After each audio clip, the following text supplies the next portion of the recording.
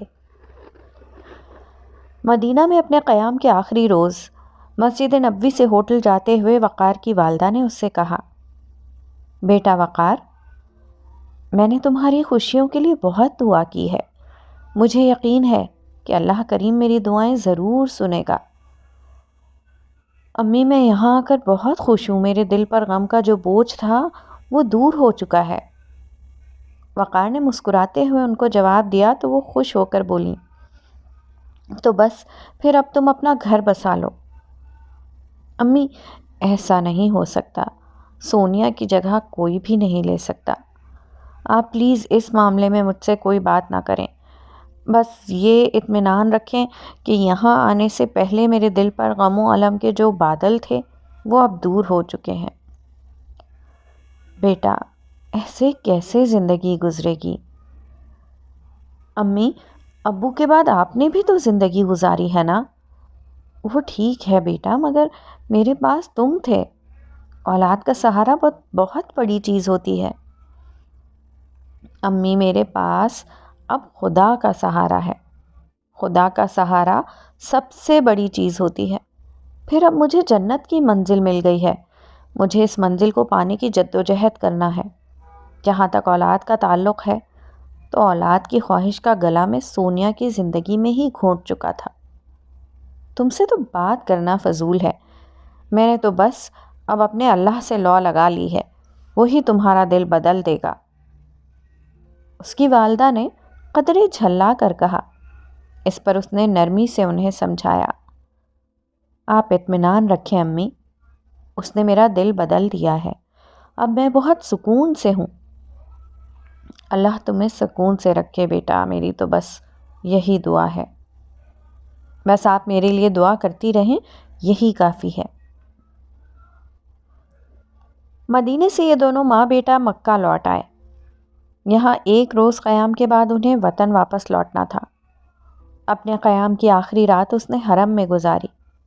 اس روز وہ قرآن نہیں پڑھ رہا تھا، مسلسل طواف کر رہا تھا۔ اس کے لبوں پر شکر گزاری کے کلمات تھے، دل خدا کے احسانات سے لبریز تھا۔ اس نے قرآن مجید کے ذریعے سے خدا کو زندہ حیثیت میں دریافت کر لیا تھا۔ اس نے جنت کی منزل کو پا لیا تھا۔ اسے اس منزل تک پہنچنے کا راستہ بھی معلوم ہو چکا تھا۔ گرچہ سونیا کی یاد ایک کانٹے کی طرح اس کے دل میں کھٹکتی تھی، مگر قرآن مجید سے اس نے یہ سیکھا تھا کہ صبر کا اجر بے حساب ہے۔ یہ احساس ایک مرہم بن کر اس کے لیے زندگی گزارنے کا سامان بن گیا تھا۔ فجر سے قبل جب وہ تھک گیا تو حرم کے سامنے بیٹھ کر اسے دیکھنے لگا۔ اس کی آنکھوں سے بے اختیار آنسو بہہ رہے تھے۔ اس کے لبوں پر دعا آ گئی۔ پروردگار، تیرا شکر ہے کہ تو نے موت سے قبل مجھے قرآن مجید تک پہنچا دیا۔ تیرا منصوبہ، تیری مرضی، جو تو نے بالکل واضح انداز میں اپنی کتاب میں بیان کی ہے، میں سمجھ چکا ہوں۔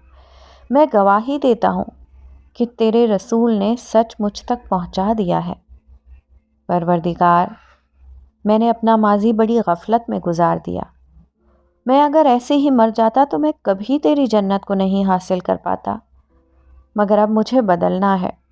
جو تیرے مطالبات ہیں، جو قرآن کا مطلوب انسان ہے، وہ مجھے بننا ہے، کیونکہ اس کے بغیر نجات کا تصور خود کو دھوکہ دینے کے مترادف ہے۔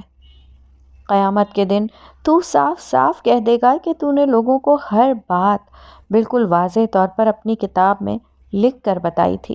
اس کے بعد بھی لوگ درست راہ پر نہ آئیں تو غلطی صرف انہی کی ہے۔ قرآن مجید کے نازل ہونے کے بعد اب کوئی یہ نہیں کہہ سکتا کہ وہ ہدایت کو نہیں جان سکا۔ پروردگار، مجھے اپنی اصلاح اور اپنی تربیت کا عمل شروع کرنا ہے۔ تو میری مدد فرما اور اس راہ کو مجھ پر آسان کر دے۔ میں اپنی سابقہ زندگی سے توبہ کرتا ہوں۔ تو مجھے ایک نئی زندگی گزارنے کا موقع دے تاکہ میں روز قیامت تیرا قرب حاصل کر سکوں۔ میں قرآن کی دعوت کو اپنی شخصیت بنانا چاہتا ہوں۔ تو اس راہ کے ہر قدم پر میری مدد فرما۔ وقار عمرے سے واپس آیا تو عظمت صاحب اس سے ملنے اور مبارکباد دینے کے لیے آئے۔ ابتدائی گفتگو کے بعد انہوں نے ایک لفافہ اس کی طرف بڑھاتے ہوئے کہا، یہ آپ کی ایک امانت تھی جو میں آپ تک پہنچا رہا ہوں۔ یہ کیا ہے؟ اس نے حیرت سے دریافت کیا۔ یہ اسی اسٹوڈنٹ اسرا کی طرف سے میڈم سونیا کے نام ایک خط ہے جس کی تعلیم کے اخراجات آپ 4 برسوں سے اٹھا رہے ہیں۔ میرے آفس میں آ کر اس نے مجھے تاکید سے یہ خط میڈم سونیا تک پہنچانے کے لیے کہا تھا۔ آپ اسے بتا دیتے کہ سونیا کا انتقال ہو چکا ہے۔ اس برس اس کی تعلیم بھی پوری ہو رہی ہے، شاید اس نے میڈم کے نام شکریہ کا خط لکھا ہے۔ میں نے سوچا کہ اب اس کا تعلق ویسے ہی ہم سے ختم ہو رہا ہے تو اسے کیا بتاؤں کہ میڈم اس دنیا میں نہیں رہیں۔ ویسے وہ ابھی تک یہی سمجھتی ہے کہ میڈم زندہ ہیں اور اس کی تعلیم کے اخراجات وہی اٹھا رہی ہیں، شاید اس لیے کہ اس کا پورا انٹرویو میڈم نے لیا تھا اور آپ خاموش بیٹھے رہے تھے۔ وقار نے ان کی بات کا جواب دینے کے بجائے وہ لفافہ کھول کر اس خط کو پڑھنا شروع کر دیا جو شستہ انگریزی میں لکھا گیا تھا۔ میڈم سونیا، امید ہے آپ خیریت سے ہوں گی۔ میرا نام اسرا ہے۔ پچھلے 4 برسوں سے آپ ہی میری تعلیم کے اخراجات اٹھا رہی ہیں۔ میں اس پر آپ کی بے حد شکر گزار ہوں۔ میں اس برس MBA کر کے تعلیم سے فارغ ہو جاؤں گی۔ میرا خیال تھا اس کے بعد میری اور میرے خاندان کی مشکلات ختم ہو جائیں گی کیونکہ مجھے اچھی جاب مل جائے گی، مگر ایسا ہونے سے پہلے ہی میرا خاندان ایک نئی مصیبت میں آ گیا ہے۔ میرے والد صاحب کو ہیپاٹائٹس C کا مرض ہے۔ تشخیص سے معلوم ہوا ہے کہ اس مرض نے ان کا جگر خراب کر دیا ہے۔ ان کی زندگی بچانے کی ایک ہی شکل ہے کہ ان کا جگر تبدیل کیا جائے۔ لیور ٹرانسپلانٹیشن کا یہ علاج اتنا مہنگا ہے کہ میں خود کو بیچ کر بھی اس کے پیسے نہیں جمع کر سکتی۔ میرے پاس اب ایک ہی راستہ ہے، ایک یہ کہ میں اپنے باپ کو اپنی آنکھوں کے سامنے مرتے ہوئے دیکھوں، لیکن نہ جانے کیوں میں نے آپ کو یہ خط لکھ دیا ہے۔ میرا نہیں خیال کہ کوئی میری مدد کرے گا، لیکن اگر آپ میری مدد کریں تو میں وعدہ کرتی ہوں کہ ملازمت کے بعد آہستہ آہستہ آپ کے پیسے اتارتی رہوں گی۔ آپ مجھ پر اعتماد کریں، میں بالکل جھوٹ نہیں بول رہی۔ اسرا احمد۔ خط کے آخر میں جلی حروف سے مزید لکھا ہوا تھا: ایک بے بس اور مجبور لڑکی جس پر آپ نے پہلے بھی رحم کیا تھا اور جو اب بھی آپ کے رحم کی منتظر ہے۔ وقار نے اس خط کو 2 بار پڑھا۔ اس خط کی ایک ایک سطر سے بے بسی جھلک رہی تھی۔ وقار نے خاموشی سے یہ خط عظمت صاحب کی طرف بڑھا دیا۔ انہوں نے وہ خط لیا اور اسے پڑھنا شروع کر دیا۔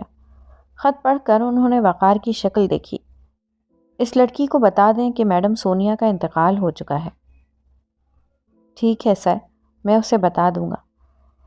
ملک میں اس وقت اس مرض کا کوئی علاج نہیں، باہر جائیں تو یہ علاج لاکھوں میں ہوگا، ایسے میں کوئی اس کی مدد کیسے کر سکتا ہے؟ آپ بے فکر رہیں سر، یہ لڑکی آپ کو دوبارہ تنگ نہیں کرے گی۔ آپ پہلے ہی اس کے لیے بہت کچھ کر چکے ہیں، اتنا تو کوئی کسی کے لیے نہیں کرتا۔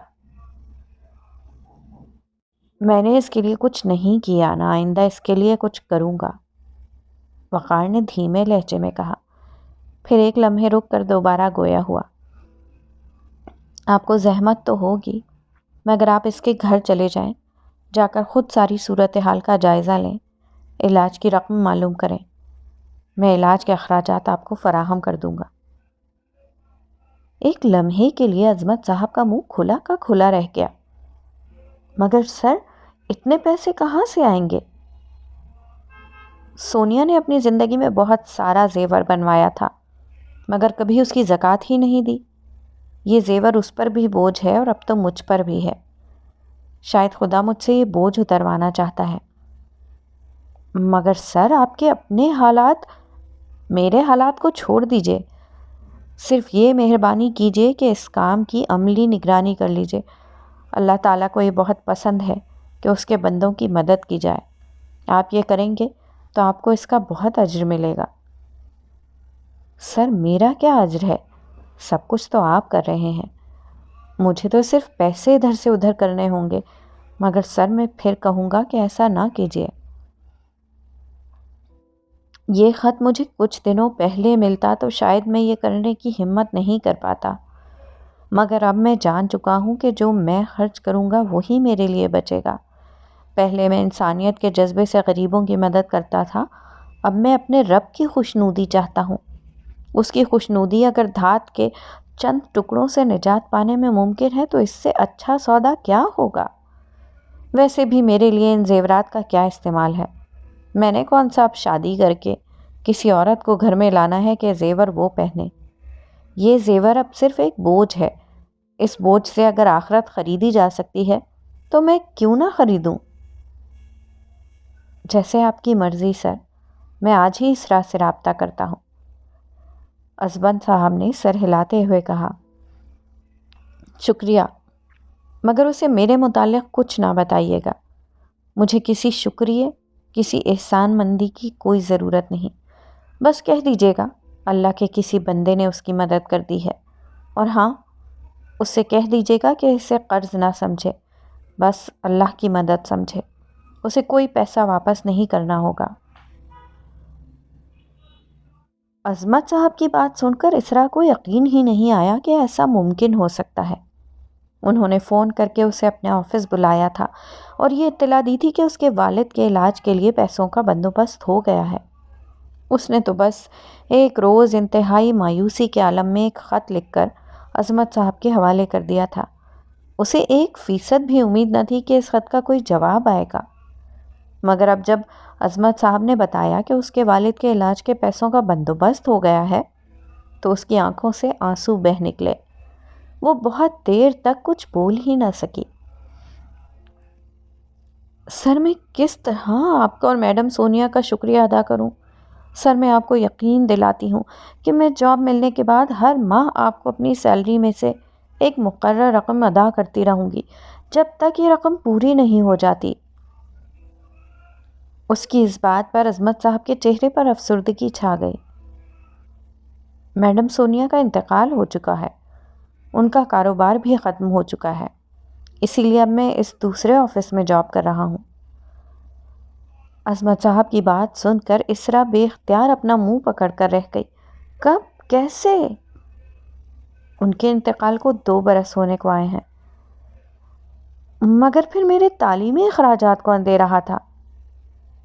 اللہ کی زمین اس کے نیک بندوں سے ابھی خالی نہیں ہوئی ہے۔ اور کون میرے والد کی بیماری کے اخراجات اٹھا رہا ہے؟ میں نے کہا نا، اللہ کی زمین اس کے نیک بندوں سے ابھی خالی نہیں ہوئی ہے۔ آپ یہ سب باتیں چھوڑیں اور علاج کی تیاری کریں۔ اور ہاں، یہ رقم قرض نہیں ہے، آپ کو اسے لوٹانے کے لیے پریشان ہونے کی ضرورت نہیں۔ اسرا کی سمجھ میں نہیں آیا کہ وہ کیا بولے۔ وہ کچھ نہ کہہ سکی۔ عظمت صاحب وقار کے سامنے بیٹھے ہوئے تھے۔ وہ اسرا کے معاملے کی تفصیل اسے بتا رہے تھے۔ سر، اسرا کا مسئلہ حل ہو گیا ہے، اس کے والد کا علاج شروع ہو گیا ہے۔ آپ نے بہت بڑا احسان کیا ہے۔ میں نے کچھ نہیں کیا۔ اس دنیا میں کوئی کسی کے لیے کچھ نہیں کرتا۔ یہ اللہ تعالیٰ ہے جو لوگوں کو استعمال کر کے معاملات کراتے ہیں۔ یہ تو آپ کی بڑائی ہے۔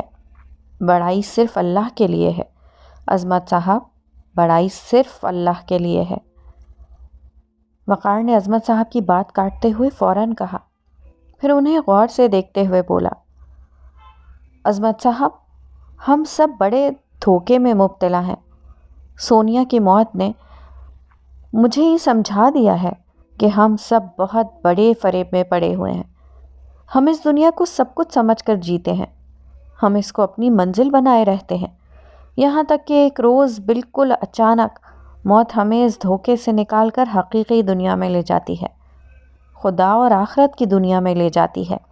اس وقت ہمیں معلوم ہوتا ہے کہ پچھلی دنیا ایک دھوکے کے سوا کچھ نہیں تھی۔